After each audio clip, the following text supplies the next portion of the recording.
Good evening and welcome to another night of Cornell Notes.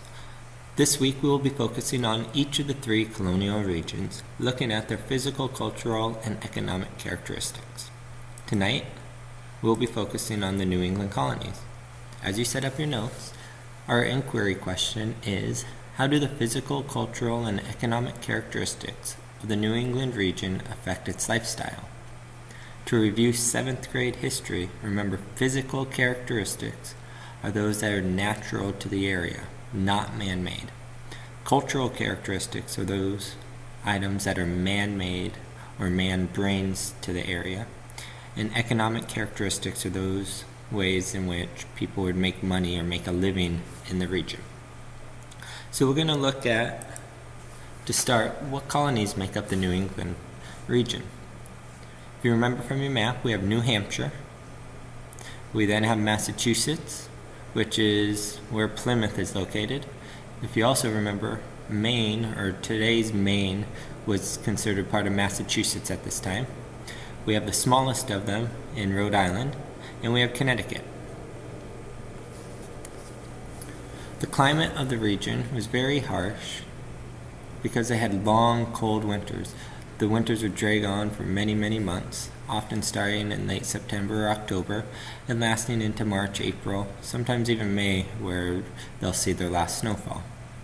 Their growing season's very short, meaning that they have to get all their food planted and grown in a very specific time, because if they don't, they won't have the food for the winter. More physical characteristics of the region is its agriculture. The soil is very rocky and not very fertile, very poor soil. As a result, many of the people in the region were subsistence farmers, meaning that they grew just enough food for themselves to live on. And if they happened to have enough food left over, they would trade it to others for tools or other resources that they need to survive. It's very wooded, as you can see in the picture, lots of trees. So it's not a great place for farming. Many of these people lived off of what they could make, and that's about it. They didn't make money off of their farming. In this region, people didn't live out in the country like you'll see in the middle and southern colonies. Most of them lived in towns or near towns and villages, and religion was extremely important. If you remember, the Pilgrims came to Plymouth to seek religious freedom, and this will be similar in all of the colonies. They have some different beliefs, but one key similarity is that they all wanted religious freedom. It was the center of their life. They had a meeting house, which you can see in the picture to your right, and in this house would be the center of both the church, so this is where they would meet for church, and it would be where they would meet for political debate. So they would come together and discuss town or village issues that needed addressed. Economically, this region was great for shipbuilding because of all the trees.